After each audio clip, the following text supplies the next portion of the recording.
let's kick it off.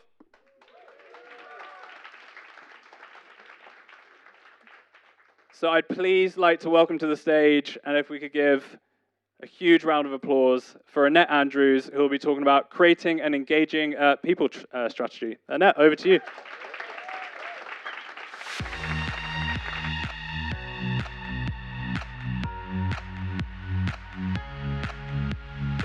So I'm going to talk to you about an engaging people strategy today.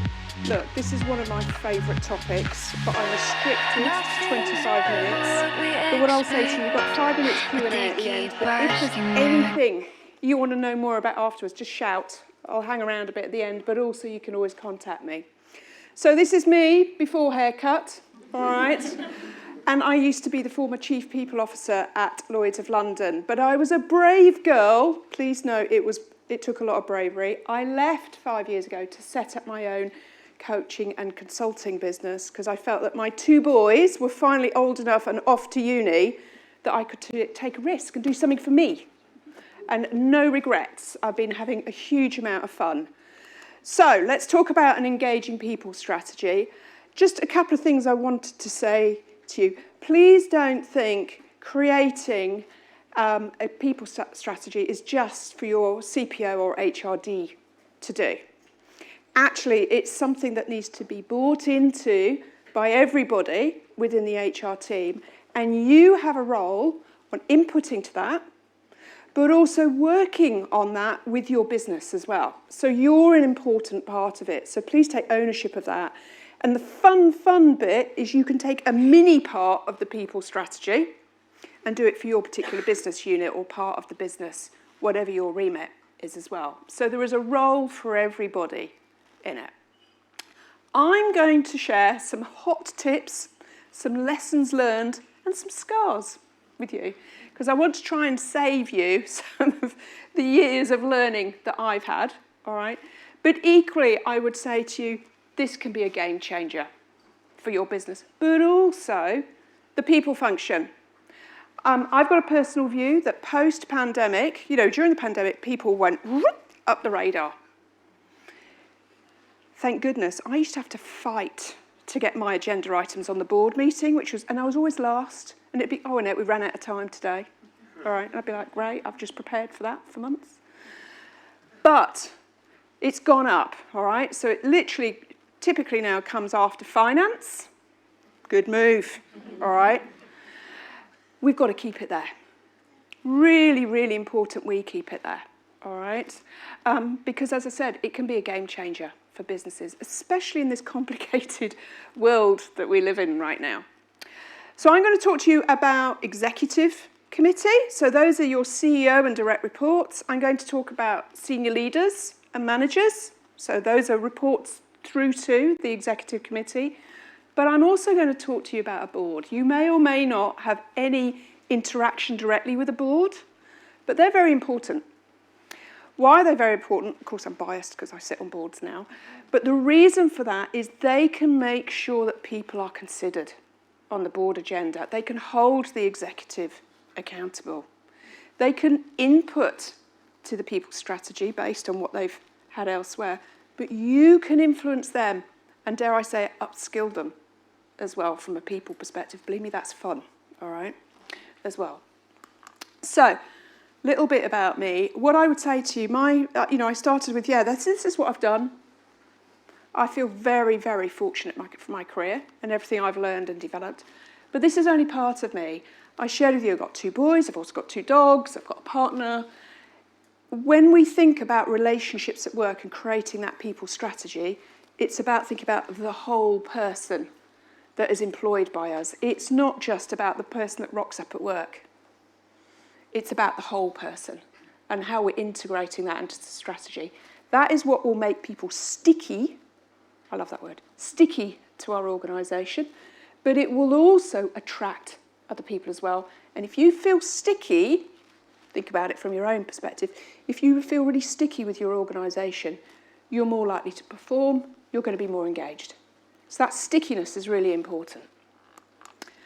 So, Let's talk about why we need a people strategy, first of all. I have to say, I'm still coming across organisations that don't have one. And I'm like, that's interesting. How do you operate your business and continue to grow and develop if you don't have one? So if your organisation hasn't got one, start thinking about that, because you need a couple of things to run a business. You need customers, would be good, wouldn't it? You need money. You need to be making it, and you need it to run the business. You can do none of that running the business without your people, right? Which is why I'm biased about why people need to be on the top table agenda, and your CPO needs to have a chair at the executive. Equally, you, if you're working with the business in other roles, you need to have a seat at the table of the relevant part of that business and organisation. Really important. But why do we need one then? One, it's to support business growth. No organisation, business, should be thinking just about the here and now. They should be thinking about where do we want to get to and how are we going to get there. And that includes with our people. We need to optimise our talent and really think about the contribution they can make. Where are we now in that? What more do we want or need? That might be skills, knowledge, experience, level of contribution, might be level of engagement. Where are we now? Where do we want to be? It's to provide a North Star. Everybody that comes to work needs a clear purpose. They need to know what they're doing today, but also where's the organisation going and what might that mean for them. Having a people strategy can create a North Star, not just for individuals and teams, but the overall organisation. We are all working in that direction. It's definitely a marketing tool internally and externally. Once you've got sign-off, which we'll talk about in a moment, because that's the tricky bit, all right, it's really useful to go, this is where we are now, but this is where we want to be. So some of the things we're working on with you are X, Y, and Z to help you achieve that as employees. And I'll show you what some of those things are. It can keep us relevant. It is so important in this day and age with the speed that the world's moving at. I don't know about you. If I think about pandemic, seems a lifetime ago now, but think about how much has happened in the last few years and the speed of technology and change now. That pace is not going to relent. So we've got to remain relevant, both as a professionals and as an organisation and in our offering to our people. Also, it helps us prioritise. Here's the tough bit. If it's not on the people strategy, we shouldn't be doing it. There is something about HR people in our DNA. We want to do a bit of everything. We spread ourselves too thin. And then we go, we're seriously overworked. And it's like, So it's really important with whatever you're doing, does it line up with the people strategy? If it doesn't, it's a stop or refer it back a year or two. Then you can actually focus your energies on it. And then the other thing I would say to you, the other thing about HR professionals, we think we can do things like Blue Peter style, ball of string, bit of tape, yeah? Actually, we need to make sure we got the right systems, processes in place, enabling us to do the fun stuff and for the engine room admin behind the scenes to be as effective as possible. That involves having a business case with the ROI on why we need the investment in that, which we can get from our business case. As I said, to support any required investment. We often forget that. We go, we can deliver this, and then go, ooh, how are we going to do that? So it's really important to think about that in advance. So I've talked about it, customers, finance, people, that's what we all need. It's these things entwined together. I still sit on boards where they go, well, it's all about the customers and the money. And I'm like, no. If we took everybody out the door tomorrow, how would you deliver this? So really important that we weave those three things together. That means we, as HR professionals, have to create a new great love. That is the business. We can really get into the business, we can understand it, where it is now, where it's going to be. And that needs to be all through our people strategy. So we are talking the same language as the business. Quite often, and I don't know if you catch yourself doing this, but I've certainly done it, experienced it, and still see it, where we talk about HR as being separate to the business. So HR do this and the business do that. No, we're part of the business. Therefore, we need to know it intimately, be adding value to it, but using all of that business knowledge we have to create the right people strategy. So, I use this slide quite a bit to explain a number of things. What I would say to you, your people strategy needs to consider every aspect of the employee life cycle. Too often, I have seen people strategies where I've gone, that's lovely, but I don't see anything on total reward in there. Or that's lovely, but where's your employee engagement information built in? So you need to think about every part of the employee life cycle, all the way from before you hire, recruitment, onboarding, all the way through how you manage, your managers and leaders are developed, their skills and experience, the team, the environment, but also the total reward. When I say total reward, I'm not just talking about the cash elements. I'm thinking about the benefits and policies as well. It all needs to knit together. And also, guess what? Your total reward package has to reinforce the changes you're wanting to make in the organisation as well. It's no good saying, great, we've got a people strategy, we want to go in this direction, but your reward approach is going in that direction. So it's really important that they complement one another. That links with performance and development as well. The other thing I would say to you is we too often forget the people that have left our organisation. We go, oh, they left us, outrageous. Cut them off, never speak to them again. Or, I had this experience, we're not inviting them to the Christmas party because they're leaving us. I'm like, seriously? Yeah. Remember them, because they are people that could come back to your organisation, their talent. But equally, they are a very useful source of referrals and feedback. What's been working about the organisation for them, what's not. By the way, where are they going and why have they chosen to go there versus why they're not staying with you? So there is a lot of information you can feed in from employee resource groups, engagement, exit interviews, people that have turned down jobs, etc. It's you that can pull together this wealth of information.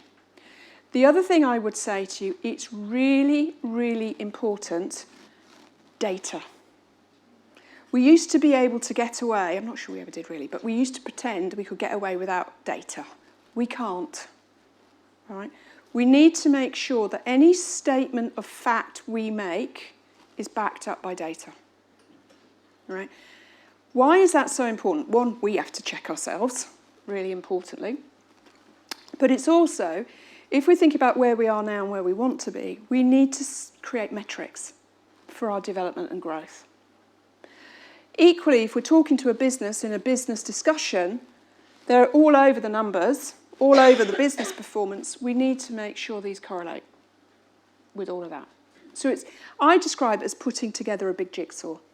All right? A great way of doing that is taking yourself out of HR mode, putting yourself in business mode and sitting with the business and talking to them and saying, that's great, we could do that, but if we do that, that's a cost of X, which means something's got to come down or reduce in some way. How could we do that? Right, so let me give you a classic example that I'm working on with one organisation at the moment. Be ready to groan, all right? They've got 40% attrition. People typically leave at the 9-month point, 9 to 12-month point. Guess when they get an ROI on all the recruitment costs and training costs? 12 months. So they are wasting a third of their recruitment costs and training. Oh, just over a third, isn't it? So it's nuts. So I'm going, well, hang on. Why are you wasting that money? Why don't we look at why people don't stay, why they go, and then do something about that with some of that money to see if we can reduce this. But by the way, they had no way to measure that, so we've now got exit interviews in. We've got engagement surveys in. But that's all really important information to feed into, well, we're offering this, but people are quitting because of what? So let's do something about it. So consider all of those aspects. Right. Here's the... I'm sharing the scars now, all right? And well, also, these are hot buttons for you to push. I've talked already about really, really understand your business. Not just where it is now, but the strategy. There should be, usually well stated on the website, usually some documentation about the strategy. Where's the business going? What does it want to do? What are its metrics? What does it want to achieve? What is it committed to the board it's going to do? Yeah, because the board will hold the executive accountable, so they're going to want to achieve those things. So understand that. Next bit is really understand those metrics, the numbers that have been shared around. So typical, for example, in those companies that are listed, and I sit on a couple of boards for those, actually, we want to get our share price from X to Y within the next 2 years or 3 years. Well, how are you going to do that? What is the plan from a business perspective? Let's work backwards to see how people can enable that. And by the way, it's not always about reducing the cost of the people. That's the cheap, quick, easy route. Oh, we'll just make 100 people redundant and we'll save a lot of money and that'll help reduce our... No, that's short-termist, really short-termist, and will bite you in the bum. All right? Look longer term at what you're wanting to achieve and then work backwards as to how the people strategy can enable that with supporting metrics. Know the financials of the business. So as I said, you can really come up with some beautiful ROI, return on investment. So let me give you a really good example. You're going to laugh now. But at Lloyd's of London, I arrived. Annette, can you do all of this for us, please? Next year. No, I can't. I can do X, Y, and Z for you, and then let's plan longer term out while we're thinking about it. I'll do the short term, but let's agree what we're going to achieve longer term. But by the way, I cannot do that without a good HRIS system, because at the moment I have 56 Excel sheets running the people. Yeah? And guess what? I'm trying to cobble them together. That's not a good way of running your HR data and systems. And by the way, finance and HR have different numbers. Never a good thing. So it took me 2 years to build up the business case, the rationale, to get the support for the people strategy. And as part of that, I said I need an HRIS. By the way, if we get an HRS that we share with finance, who also need a new one, and procurement, with expenses on it as well, we've got a win-win. And there's a business case for the investment, and we'll get an ROI on it. Because I can free up a lot of people and we can do self-serve. And the data will stop. I think we worked out it'd work a week, a month for both finance and HR teams to stop trying to get the numbers right between them. Madness. We got Workday implemented. Now, Workday, anyone knows Workday, it's expensive. So there had to be a really good ROI on it. All right? So you can do it, but make sure there is an ROI. So it might be reducing attrition, it might be improving engagement, it might be whatever it might be, but make sure there is one. You will need that for your CFO. Support systems. So you need in place to make sure, one, you've got the right processes and systems in place, but also I've put in here as well, and the reason I put the hands in, this cannot be developed in isolation. It's really, really important that the business think, by the end of the time you've developed it, that they've developed a people strategy.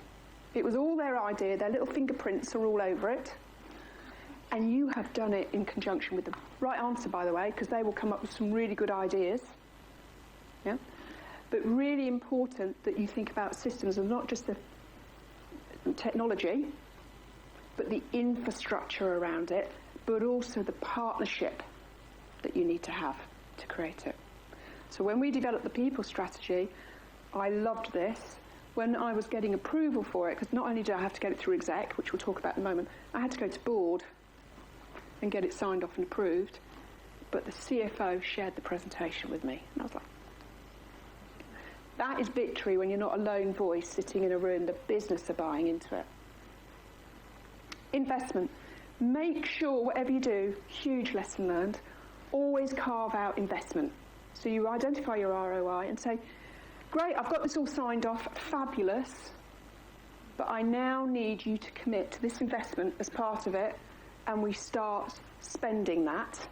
It might be, to be honest, you need different skill set and resources to help deliver it, not just systems.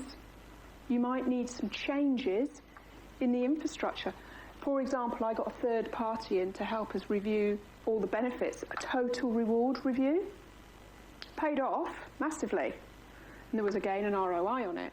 But there wasn't that expertise within my team, and I didn't have the time to do it on my own. So I got a third party in. By the way, top tip, executive and board, when you're getting things signed off, really like the fact, they don't like the cost, but they like the fact you've had a third party expert look at something. Despite the fact you might be the expert as well, but in the room and part of the business, they like the fact that you've had somebody else come in. Use that. It can really help you get things over the line. Stakeholders. I've left this one to last because it is critical. You can't do this on your own. At whatever level you are in the business and whatever role, you need to create a draft of your thinking, talk it through, identify your key stakeholders. So create a stakeholder map. What do I mean by that? And identify the key decision makers, the key influencers.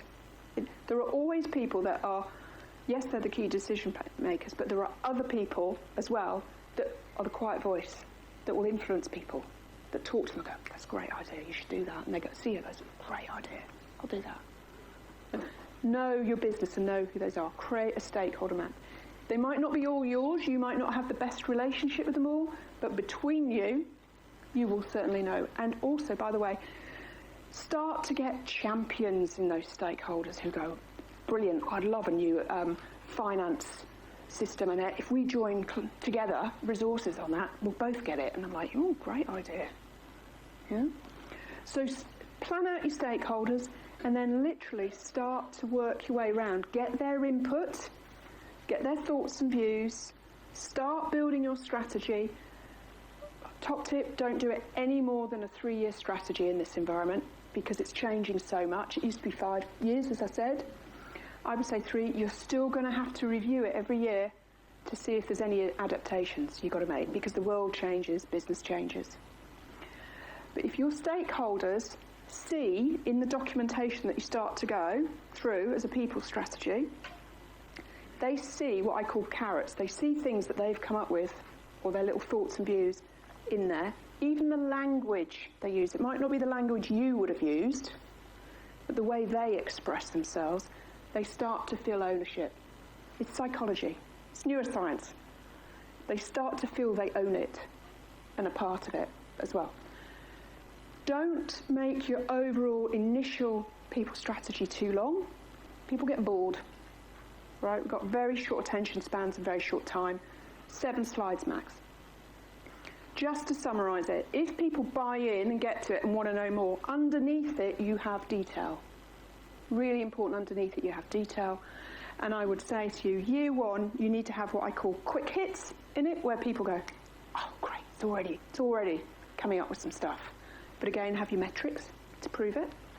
But you have a longer plan laid out for years 2 and 3, and year 1 is building foundation stones for that in addition to some quick hits. This is why I'm saying make sure that you're not doing much else apart from your people strategy priorities. And then you build out the detail for year 1, 2 and 3. Having a project manager has saved my life on many occasions. I trained as well as a PM because I thought I've got to be able to do this. But actually can't be 2 things at once, and you sometimes need that independent person to go, Annette, you're about to miss a gateway. Oops. Or Annette, heads up, we need to think about the risks on this.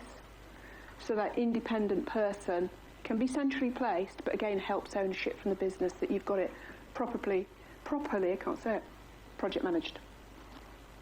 So, and then keep focused on your stakeholders. You've got to work it. You've got to keep referring back to those stakeholders and buying in. Challenge, if a senior stakeholder changes, you've got to go and get hold of them as part of their induction process to bring them up to speed on where you've gone and rebuild the carrots. You know, what's important to them, just so they get it. Okay, look at that. Perfect timing. As if I planned it. Any questions or thoughts or queries? This isn't easy stuff. It can be fun. And you have to accept that what you initially wanted you might have to compromise a bit to get what you need to move forward. It's that balance.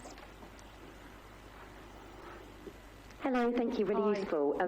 Quite a basic question, actually. You talked about, in an ideal world, having a kind of 7 slides to present it to the organisation. How would you typically template that? And I appreciate that every business is going to be slightly different, but would you pick those aspects? I think that's probably my challenge, is trying to get the right level of detail to the right audience and making sure if there are going to be 7 slides or 5 slides, that the structure makes sense to that room as well. Yeah, no, spot on. So I do it in a number of ways. I've got a template, by the way, very happy to send that to you because I've had to create it over the years. But what I find, the way my brain works is I can't start with 7. I have to start with everything and then gradually cut down, change. And I get my stakeholders to help me about what the key slides are. But it's about not putting too much information on there as well. So they're like, geez, yeah. And it's about also, but here's a little trick. Before you ever have to present it in an exec or a board, they should look at that and go, well, I've seen this so many times. I know it inside out. Work on the basis of no surprises, all right? So that by the time they get there, I go, well, I bought into this already with Annette, and I'm fine with that. Or we had a discussion about this the other day in the risk committee. That's great. So the same with board as well. But you can nuance in those little individual discussions to get it to that stage. You can nuance the slides because they will, I always say to them, is there anything else you think I should add or take out? So that by the time they see it finally, they're like, well, she's listened to me. By the way, I don't always agree with them, but we'll do that nicely. But they should feel that it's their document. But 7 slides max, just because we got the attention span of a goldfish, haven't we? All of us. Yeah. Anything else?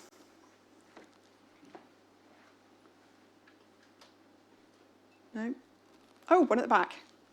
Towards back left.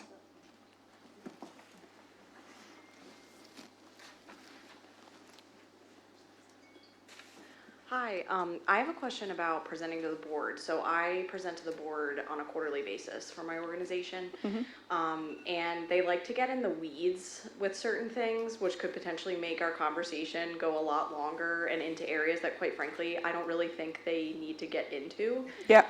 Any guidance on how to rein them back in and focus on the topic at hand? Bless, every board is the same and every yeah. And I have to be honest, I counsel myself now because I remember what used to annoy me about them. So I think a trick with that is to make sure you've met each of them in advance so they've had the opportunity to ask all their questions in that environment, right? So that hopefully you can sort of, and here's, let's be honest, having these stakeholder conversations is a real opportunity to upskill them as well, because some of the questions you will get are due to a lack of knowledge sometimes. So it's a real opportunity, call it coaching, one-on-one coaching and upskilling. So pre-meet in advance, make sure that they can see their little fingerprints on it, and there will be some questions. I've been mischievous in the past and planted questions with non-exec directors to say, that is a great question. Could you ask that when we're in the boardroom? Because I think the rest of the board will really appreciate that or value it. And then that takes up the time. Yeah. So it's a subtle way of doing it. Anyone else? Okay. Well, listen, I described it at the beginning as fun. This is, you may not think that way, but honestly, this can make a serious difference to your business, but also to how the profession, our profession, HR profession, is valued and regarded by an organisation. To just remind them, we're not an operational engine room. We can add real strategic value, and we are business partners, not just HR professionals. Thank you very much.